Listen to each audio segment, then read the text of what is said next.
Hey guys, welcome back to my channel, and it's Debsy, and place to be, it's Debsy. Boop, that's me. Boop, Debsy. Hey guys, and happy Thursday. I hope everybody is having a great day and a great week.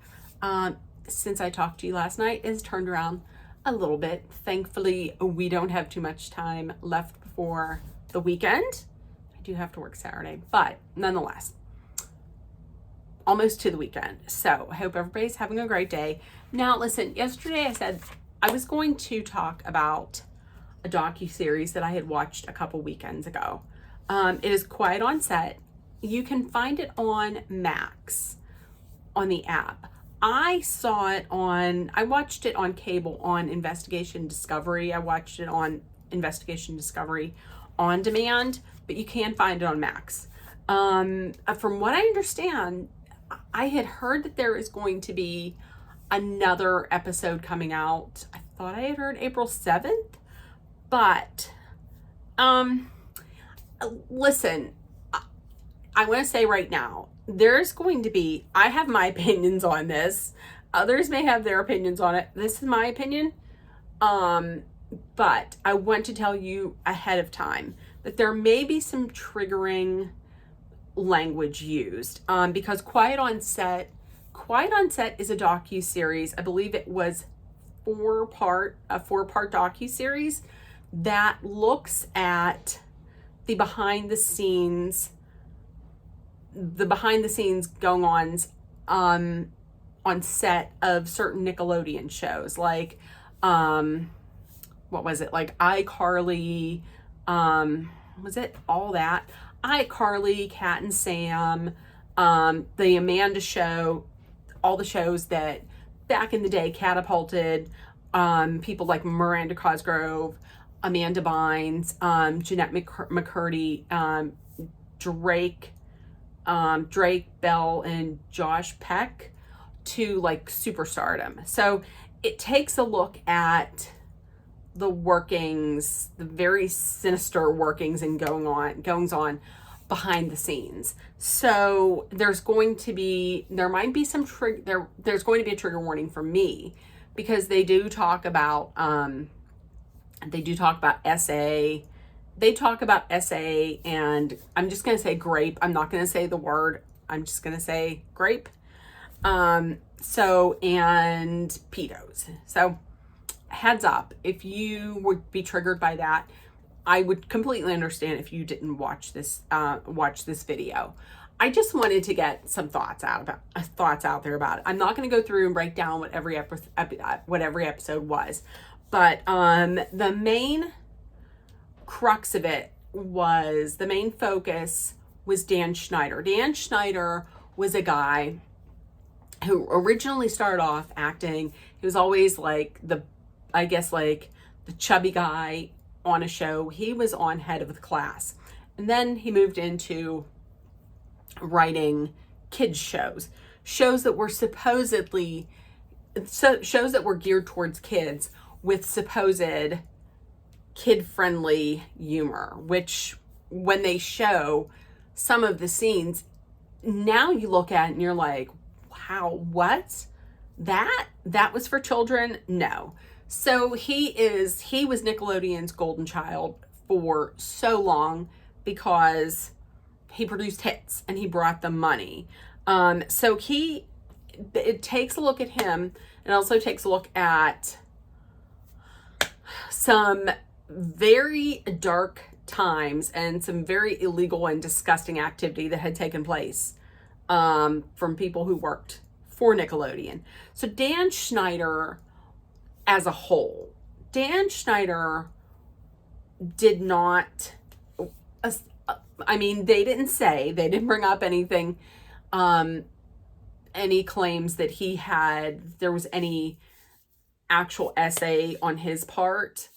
But the thing with Dan Schneider I got from this was that he had this power dynamic that no matter how difficult and how toxic he made it for not just children and kids that were working for him, but adults, mainly adult females. I came out with the impression that he was, number one, that he was an asshole, but number two, yeah, he used his power. Like, what are you going to say to me? I hold all the cards. I could fire you and then you just won't work. So let's take a look at with like the adults. With the females, he was absolutely misogynistic. In my mind, he was, because there were women who, like, one woman who was a writer on the show had said she had to share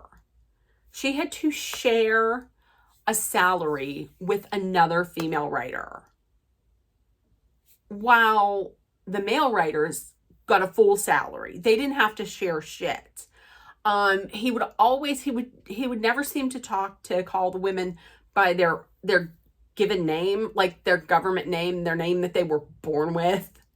He always called them like the girls or her. It was never by their name.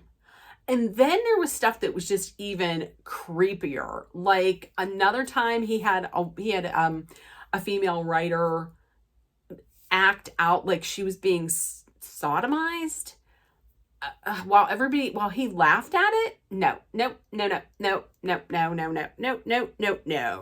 And then the massaging, like he would make them massage him. No. No.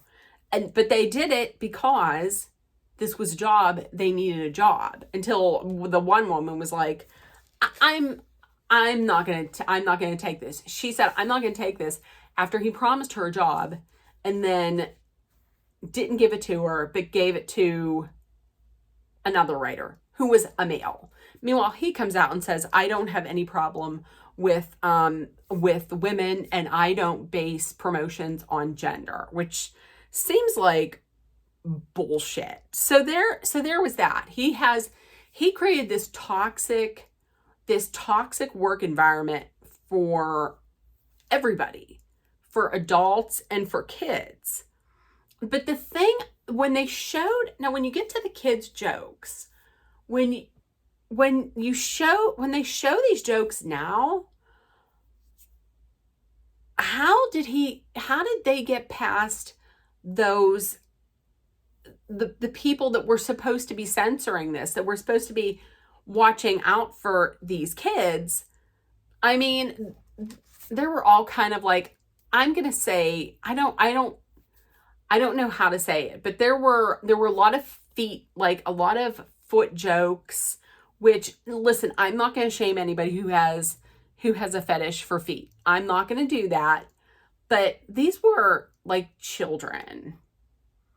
There were a lot of jokes that were about the feet, because he would claim that kids think feet are funny. And then they showed one scene with Ariana Grande, who was on Sam and Cat, and it was just inappropriate. It was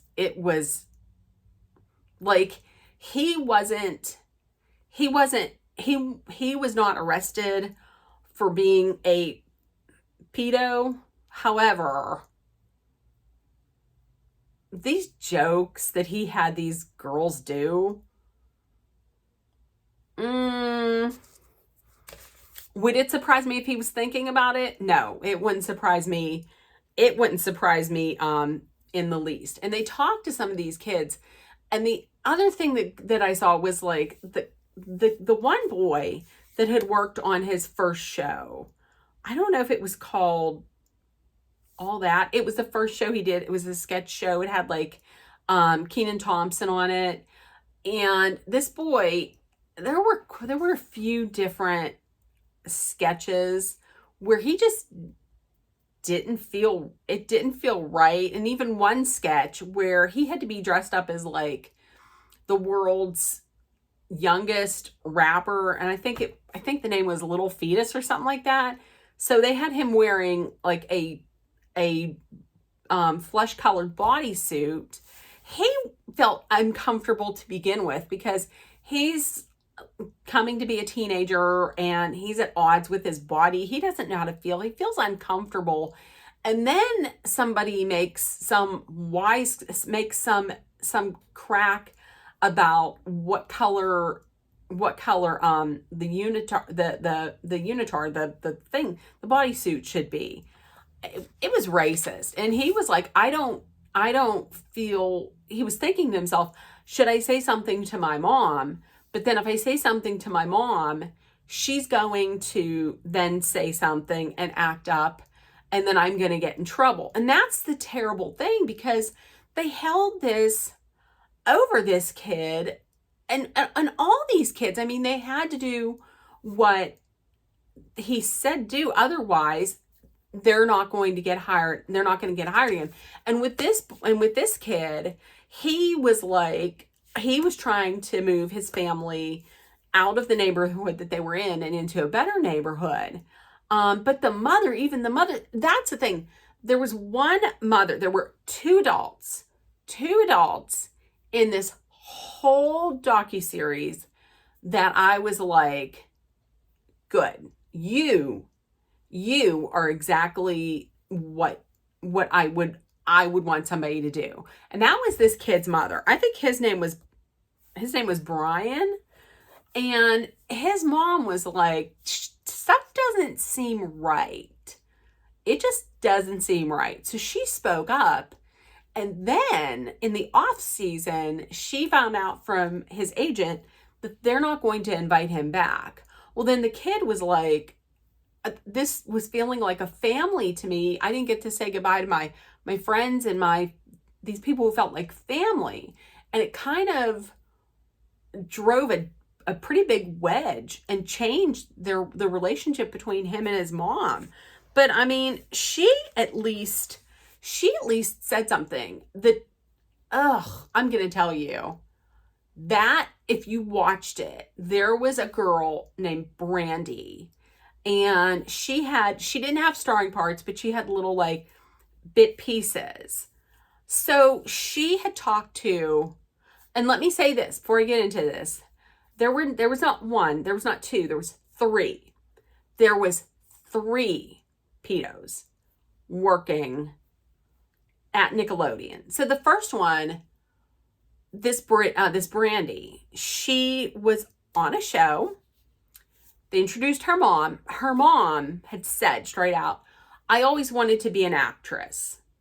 Let's keep that in mind. I always wanted to be an actress. So she saw that her daughter had this gift. So she got her into acting. She landed a bit role on this Amanda Bynes show. And she was working with Nickelodeon, and she met this guy, Jason. I think his name was Jason Handy. Okay. Meets him, and he asks for her email address. She's thinking, okay, it'll be fine. Yeah, that's good, because he can send her any kind of like information about, jobs that are out there. This girl wasn't even a teenager yet. And even if she was, still not appropriate. Why do you need to send it to her? Send it to her agent. So they're talking this and that. One day, this girl Brandy is on the computer, and then all of a sudden runs away from the computer crying, and just beside herself. And the mother says, what's wrong? Turns out this guy sent her a picture of him naked, doing things with himself. Now listen, if that was me, oh shit, no, listen, I would have needed everybody to get money together to get me out of jail. But what did she say?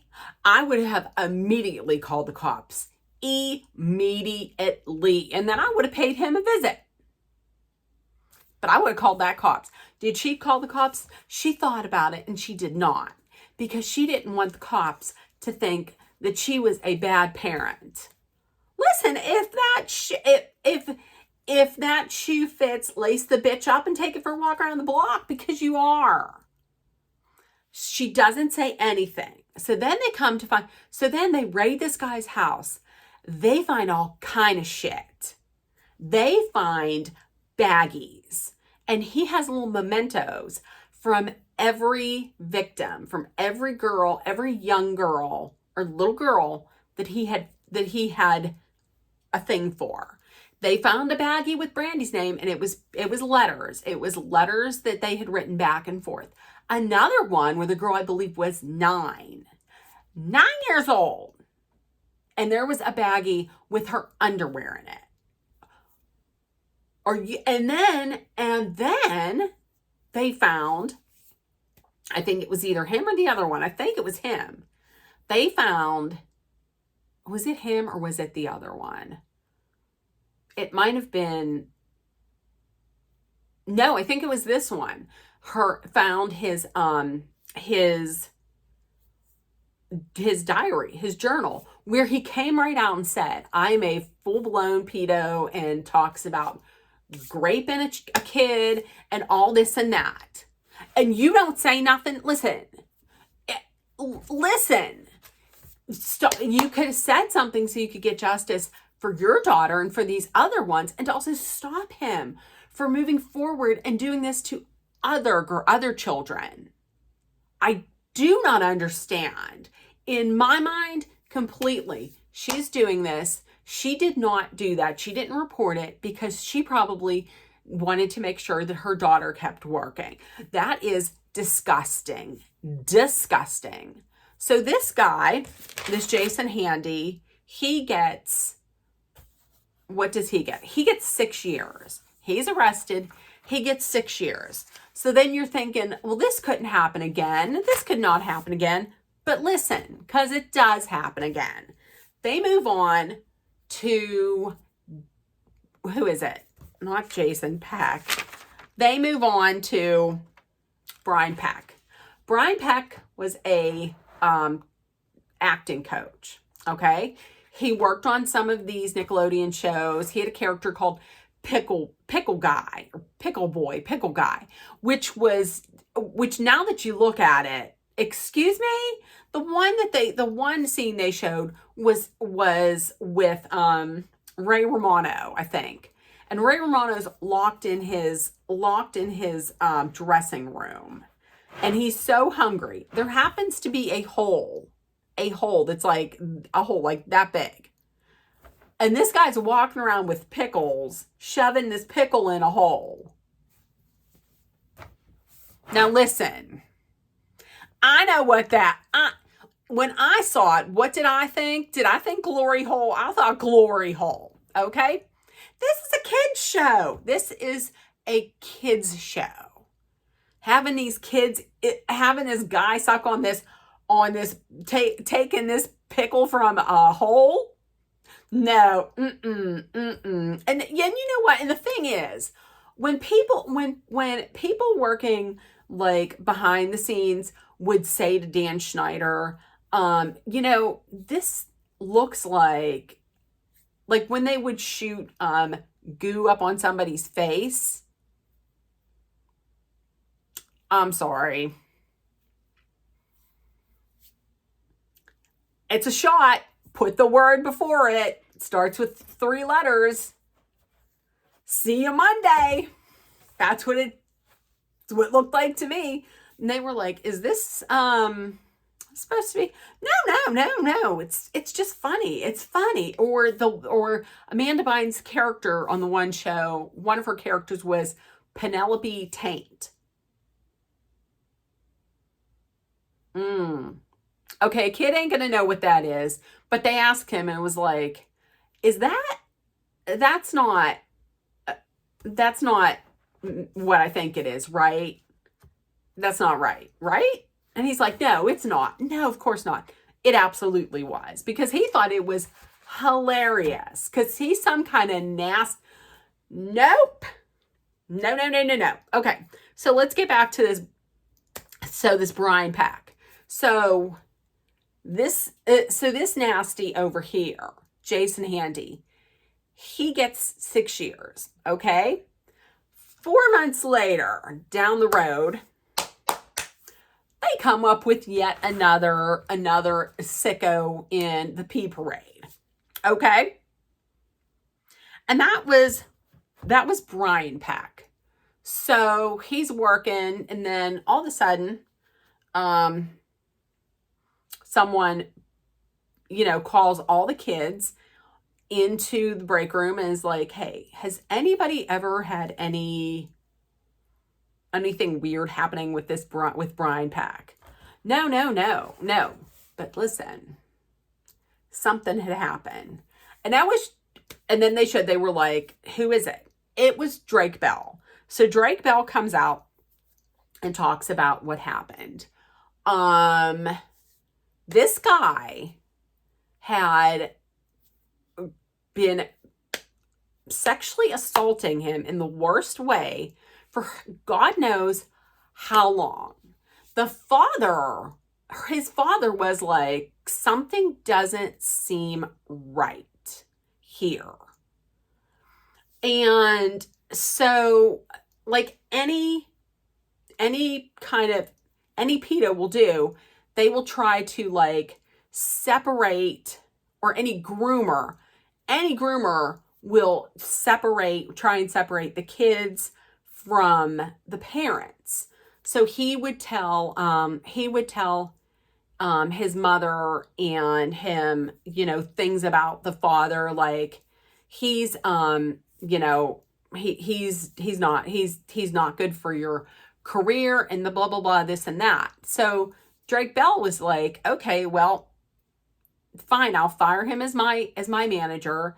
And the mother was just so like enamored of having her son make money and have all this fame that she was fine with it. She was fine with having her teenage son hanging out with a grown man. That's just like that other one, that Jason Handy. He went over to this one girl's house. She was 9. He went over to her house to play video games. What fucking 9-year-old, what fucking grown man needs to be at a 9-year-old's house in her room with the door shut? And what kind of parent is going to let some grown man come over and play with your 9-year-old or 10-year-old or 11-year-old or 12-year-old, 16-year-old, 15-year-old, whatever? No. So, all of this happens to Drake Bell. Meanwhile, the father's out of the picture completely. And the only one that he has kind of like in his corner trying to help him is his girlfriend's mother. Because he was over his girlfriend's house, and this grown man, this Brian Peck, continually calls him on his cell phone. When he can't get a hold of him on his cell phone, he calls his girlfriend's landline. And the mother is like, who the fuck, what is this? Why are you calling here? And she pulls him aside and is like, is something going on? What's going on? Is something happening? And he's like, no, it's fine. Everything's fine. But it wasn't. This was going on continually. So he's found out. He's arrested. And here's the thing. This other guy gets 6 years.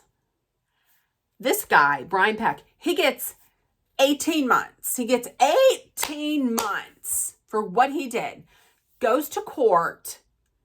Court is packed. But it's not with the people that you would think would be there supporting the victim. No, in fact, it was packed with people on this Brian Peck side. Yeah. So when I say this, I'm going to say this straight out. This dude is never going to see me. He's never going to see this video. But I'm going to say this straight out. Earmuffs if you don't like to hear this message. But fuck you, James Marsden. Fuck you, James Marsden. Why am I saying that? Because he wrote a glowing letter of approval and recommendation to take it easy on this guy. And some of these people had even written letters which blamed the victim, claiming that like this 15-year-old had tempted him. Here's what you do. How about you don't do anything, okay? How about that? He was, no, like Joanna Kearns from, what was it? Not Family Matters. Joanna Kearns. Let me know in the comments if you remember. I'm so upset that I can't even remember who. She came out and was like, he had something about like, well, he had to have been tempted. Then later on, she's like, well, I apologize. I never knew that that's what they wanted the letter for. Something like that. All these people that were writing, oh, he would never do that. He's such a great guy. Is he? Is he a great guy? Is he? I think somebody had even said, oh, we would let him watch our children. Would you? You would. So this guy is arrested sentenced to 18 months. Listen, when I say this, he was arrested. Then he was hired by Disney Channel to work on The Sweet Life of Zack and Cody. That's right. That's right. That's correct. He was hired. He was prosecuted, found guilty of sexually assaulting a minor. And he was hired by Disney to work on a show with minors. Oh, so there we go.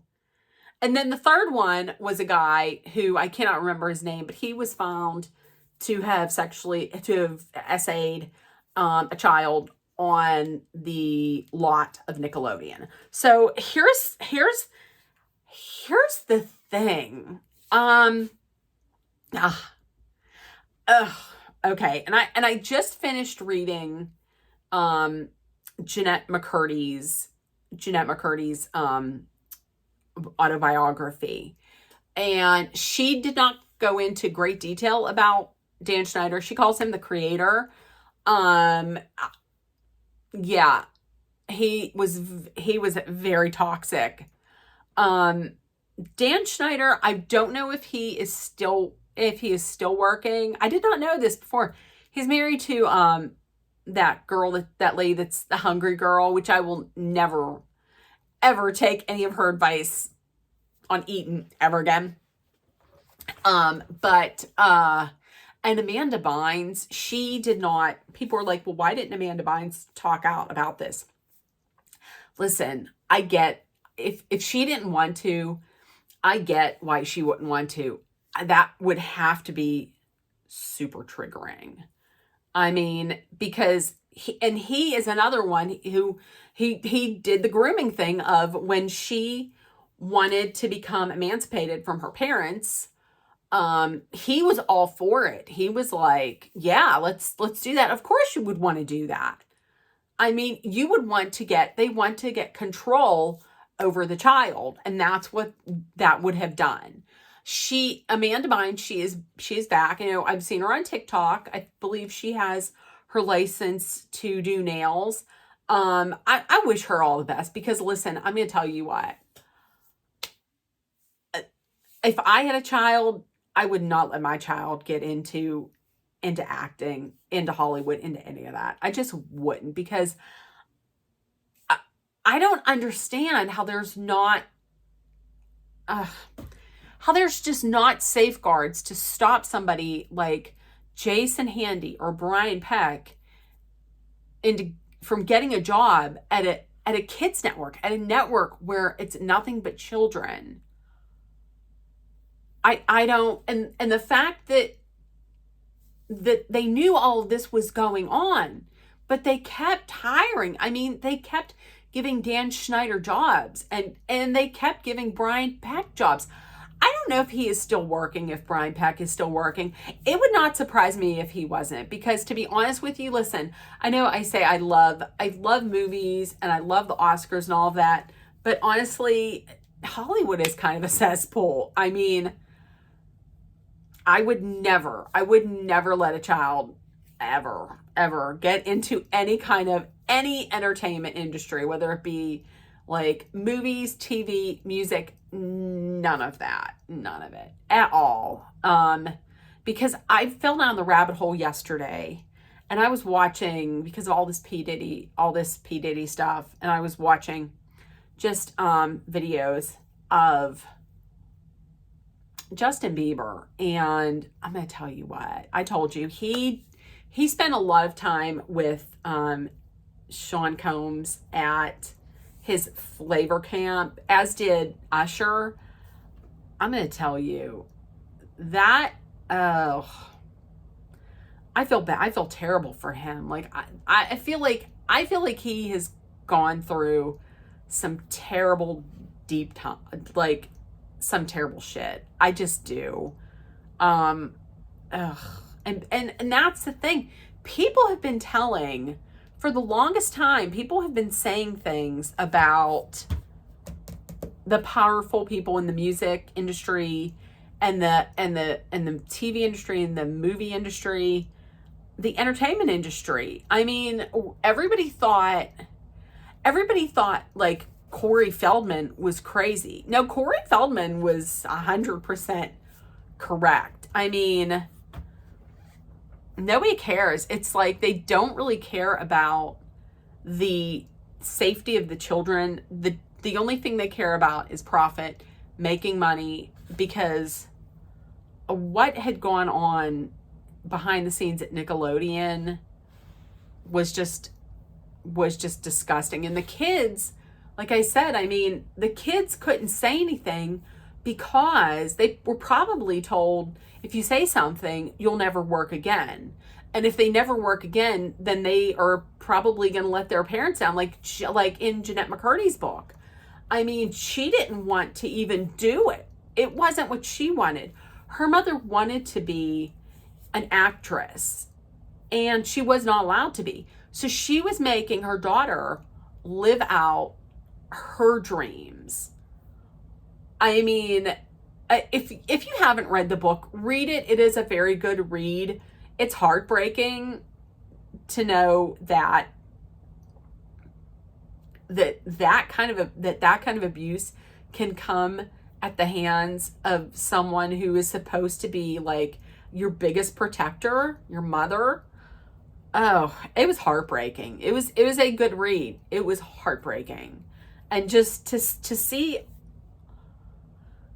I don't know, just to see these young kids who've gone through so much. I mean, extremely brave to be talking about it. Now Drake Bell, he has had his demons. I mean, I'm not going to completely brush past those. I mean, I'm not going to say that because he was a victim that takes away the terrible things that he did. I'm not going to say that at all, but I mean, children, the bottom line, don't let your kids get into any of this stuff. And also, you're watching this on YouTube.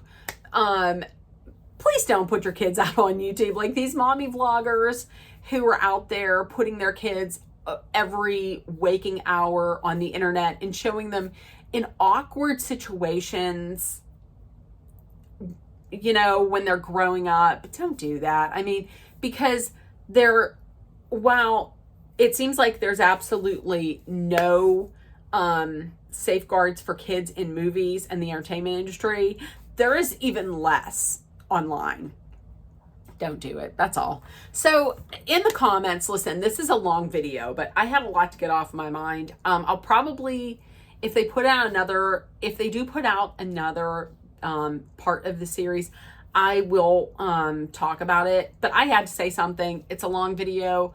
I was disgusted by this. I was just heartbroken and angered and disgusted by this. So let me know in the comments what you think. If nobody told you yet today, I love you. You're loved, seen, and heard. Please make sure that you put love, kindness, compassion, acceptance, hope, and positivity out there so it comes right back at you. Please take care of one another. Number one, please be aware of your surroundings. And number 2, please stay safe. I love you guys. I will see you tomorrow, Friday. Bye, guys.